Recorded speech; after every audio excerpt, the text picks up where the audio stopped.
What is it with Sadhguru and motorcycles? These days I'm on 4 wheels. But you haven't given up your love for bikes, or have you? It's just that when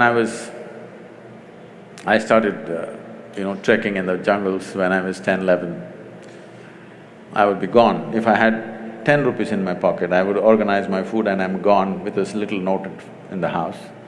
I can imagine my parents, I always wished I shouldn't have a boy, ever. Girls can run away too on bikes. They run later. They don't run at 10, 11, okay? And they're on a pillion, they're usually pillion. And if they find a good rider, no problem. I'm saying, the thing was, it's not about the motorcycle or this or that, it is just that I was a cloud of million questions all the time. And wherever I looked, nobody had a sensible answer. Everybody has standard answers that they've heard from somewhere. Nobody has a genuine experiential answer. So, there's a restlessness to explore just about anything. When I was 10, 11 years of age, I would be gone into the forest for 3, 4 days. Once food ran out and I couldn't survive there, I would come back. So, initially a lot of excitement, but later on they kind of settled down, they knew I'll get back. So when I became 14, 15, I cycled across South India. Not because I'm a cycling enthusiast, not like today, wearing a helmet and suited, booted for cycling, no. Simply I cycled because cycling is little faster than walking. The moment I became 17, I still didn't have a license, but I found a motor to my cycle, which became a motorcycle. So that because it went little faster. It supported my restlessness to know something, I didn't even know what the hell it is. I didn't know what I was looking for, but I had questions about anything I looked at. Everything in the universe looked like a question mark to me. But the question about the motorcycle is really to ask whether the motorcycle, the Land Rover or Land Cruiser, which one is it now? Land Rover, Land Cruiser, I'm not sure. But whatever, the 4 wheels, the helicopter. I think you once said somewhere that I like… that whether… if it moves on land, water or air, I like it. This is not… one thing is I like anything that works, and machines work. Yeah. The more efficiently work, the better they are.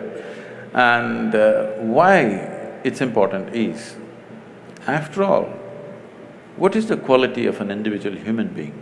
How smoothly and how efficiently your body, mind and everything functions is the quality of a human being, isn't it? So machines always excited me, whether it's a bicycle or motorcycle or because of, lack of the necessary, probably the fitness that I was at that time. I crisscrossed India on a motorcycle. Today it would be hard, so you get into something little more comfortable. But while that makes you a very interesting character to observe, did you ever worry that you'd be labelled or dubbed a richy rich person's guru? This is the Sadhguru who flies his own planes, who likes his BMW, who likes his game of golf, who likes having a little frisbee match on the greens. Let's come to that. See, the thing is, I wouldn't mind. I even sometimes I ride a bullock cart. Nobody reports that though. I love to handle the bulls and I still drive them sometimes. But now I want to have a conversation with you. This afternoon till 2 o'clock, I was in Jodhpur. Yes. I could have come by bullock cart or a camel cart. You had to wait for 5 days. I came on time, you must appreciate that. So it's about efficiency is what you're saying? Yes. So I personally learned to fly a helicopter, where I don't have the time for these things, but I somehow fit in this and learned because 70% of our work is in rural India. I thought this little helicopter I could set the place on fire because I'm half the time stuck, half my life I'm on the road stuck in some traffic, driving myself, all the time behind huge… everywhere. There's no place in the country where there's no traffic jams. Believe me, even in rural India there are traffic jams. So I thought a helicopter would really revolutionize our work. picked up the thing, I got my license, FAA license, but in India it's so difficult to get the license because many of these rules were made before Wright brothers came. Well, according to some, the plane was also made before the Wright brothers came. And they say it was made in the Vedic ages. They're not very wrong. Conceptually it was made. Whether physically they're built or not, we don't have proof for that. Conceptually, Conceptually, it's about imagination, to think that you can move from place A to place B. No. You cannot conceptually imagine something entirely. Even if you imagine, you must be able to produce you must understand the principles in some way as to why something flies. Yeah. If you don't understand why something flies, it'll be like that, once it happened, a little turtle, with great effort, climbed a tree, went to the edge of a branch and jumped, fell flat. Lot of pain. Slowly again he crawled up in another 2 days, again up, jumped, fell down, again up, fell down. After a few days, two birds were sitting on the opposite tree. They were talking and they said, I think it's time we tell him he's adopted.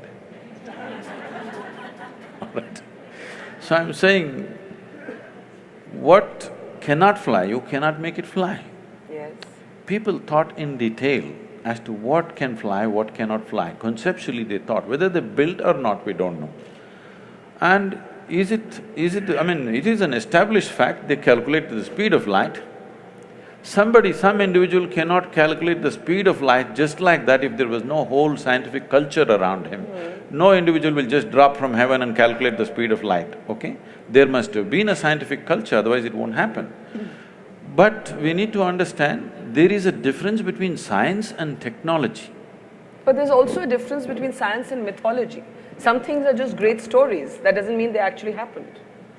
See, for example, there are images or there are sketches which probably somewhere between 3,000 to 4,000 years ago were made, where it clearly shows a turtle and a round planet sitting on it and going around. Turtle is the best example, best analogy for a planetary movement, because a turtle cannot accelerate.